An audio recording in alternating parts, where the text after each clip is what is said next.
Assalamualaikum warahmatullahi wabarakatuh. Alhamdulillahirabbil alamin wa bihi nasta'inu ala umuri dunya wad din.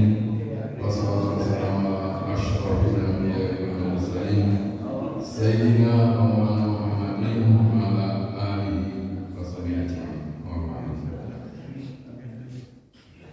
Pertama-tama marilah kita panjatkan puji syukur kehadirat Allah Subhanahu wa taala bahwa pada pagi hari ini kita masih diberi kenikmatan dan kesempatan Allah Subhanahu wa taala sehingga dapat berkumpul bersama umat yang baik ini dalam rangka mengikuti kajian tauhid pada setiap hari Ahad pekan yang kedua.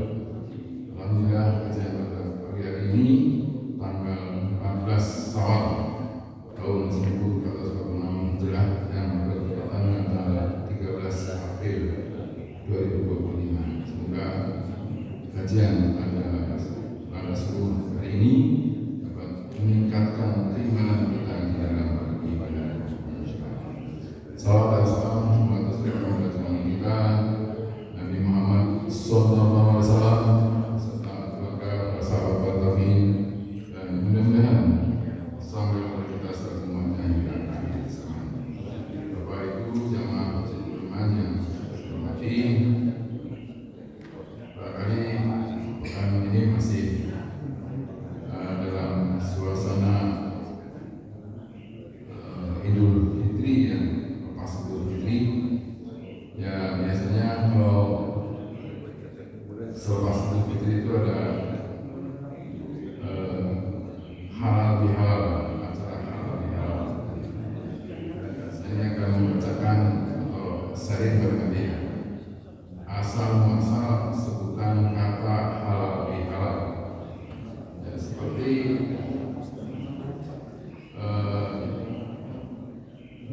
terdengar dalam bahasa Arab, tapi ini sebetulnya kata tersebut adalah asli dari bahasa Indonesia. Jadi dari situs Kementerian Koordinator Bidang Pembangunan Manusia dan Kebudayaan mengutip bahwa istilah halal bihalal bermula dari para pedagang martabak di Taman Sriwedari Solo. Asal muasal sebutan kata halal bihalal dari kata-kata asli bahasa Indonesia, bukan berasal dari bahasa Arab. Muncul dari pedagang martabak Malabar di Sriwedari Solo pada tahun 1935 sampai dengan 1936. Para pedagang mempromosikan dagangnya dengan meneriakkan martabak Malabar dengan kata halal ben halal, artinya halal ben halal. Sejak saat itu istilah halal ben halal untuk menyebut bertemu antara sanak saudara mulai populer di Solo. Kemudian istilah halal bihalal diterangkan dalam kamus bahasa Jawa Belanda karya Dr. Theodor Gantier Thomas Vigo yang terbit pada tahun 1938 sudah memuat kata halal bihalal. Dalam kamus tersebut kata halal bihalal diartikan salam atau saling memaafkan setelah bulan Ramadan. Ketika itu Pakubuwono X yang bertahta dari tahun 1893 hingga tahun 1939 dipertemukan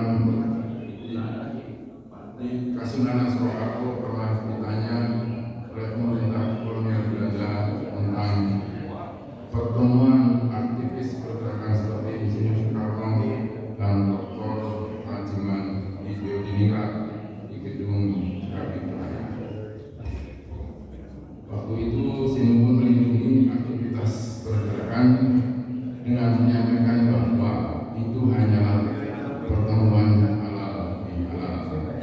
Jadi beberapa fakta tersebut di atas seperti tahun terbitnya Kamus Jawa Belanda, peristiwa pertemuan Gunung Kapiplaya di daerah Singosaren nampaknya memang sudah dikenal lama sebelum kemerdekaan. Halal bihalal di masa Indonesia modern bisa merujuk pada tahun 1948, masa di mana diadakan kongres perang yang masih muat. Di saat itu Kiai Haji Wahab Abdullah, salah satu pendiri Nahdlatul Ulama, memperkenalkan kembali istilah halal bihalal pada Bung Karno untuk mencairkan ketegangan. Atas saran Kiai Haji Wahab Abdullah pada Hari Raya Idul Fitri tahun 1948, Bung Karno mengundang seluruh para tokoh politik ke Istana Negara untuk menghadiri silaturahim dengan judul halal bihalal. Para pemimpin Republik akhirnya duduk satu meja. Sejak saat itu, berbagai instansi di masa pemerintahan Bung Karno selalu mengadakan acara halal bihalal yang kemudian diikuti masyarakat Indonesia secara luas hingga saat ini. Walau alam bisawab, barangkali nanti dari istilah halal bihalal dalam bahasa Arab barangkali bisa disambung oleh Pak Semua Pak Ustaz istilah acara pengajian barangkali ya. Baiklah Bapak Ibu jemaah Masjid Budiman yang saya hormati, untuk kegiatan pada hari ini seperti biasa yang akan memberikan nasihat kepada kita semua adalah yang terhormat Bapak Ustaz Insinyur Haji Abu Yan Purwanto. Alhamdulillah sudah berada di tengah-tengah kita. Mari kita simak bersama. Semoga apa yang disampaikan akan menambah ilmu bagi kita guna meningkatkan iman dan kualitas ibadah kita sehari-hari. Di akhir acara pengajian dari para jemaah insyaallah akan dijelaskan Pak Ustaz. Dan untuk pagi hari ini kelihatannya belum ada konsumsi ya, jadi nanti bulan depan sudah ada konsumsi bahkan. Saya kira dari kami sekian, terima kasih. Akhirnya wassalamualaikum warahmatullahi wabarakatuh.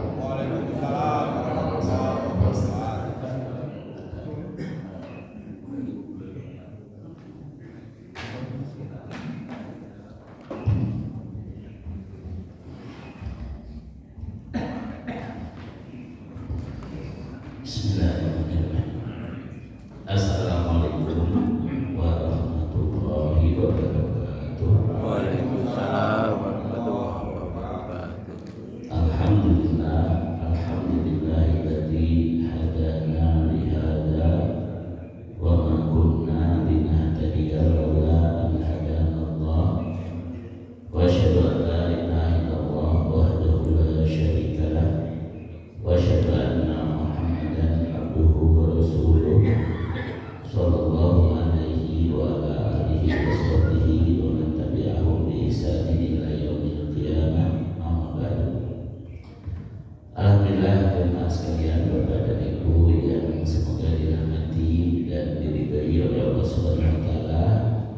Pada kesempatan pagi ini kita masih dimudahkan oleh Allah untuk melangkahkan kaki ke masjid dalam rangka sholat berjamaah, dan untuk hari ini dilanjutkan dengan kajian atau ta'lim berupa kajian akidah dan akhlak.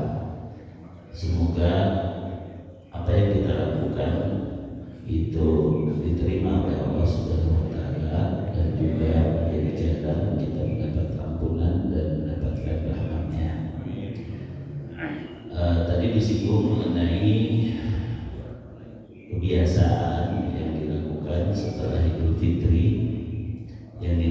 kita sudah disebut halal bihalal ya gitu.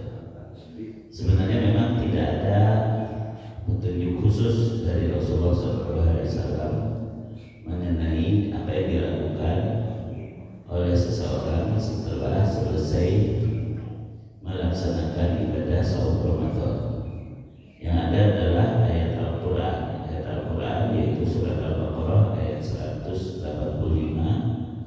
Allah Ta'ala berfirman, A'udzubillahi minasyaitonirrajim, walitukmilul iddata walitukabbirullaha ala ma hadakum wa la'allakum tashkurun.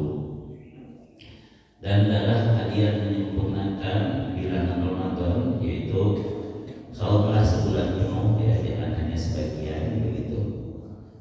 Kemudian walitukabbirullaha, kalian harus mengakukan Allah, bertakbir ya.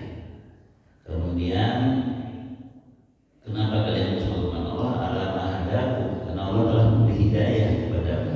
Hidayah ini ada dua. Hidayah yang disebut hidayatul irsyad wal bayan. Hidayah berupa ilmu yang membuat kita mengerti, oh ini benar, ini salah, ini baik, ini buruk. Tapi itu baru awal. Hidayah irsyad wal bayan itu baru awal.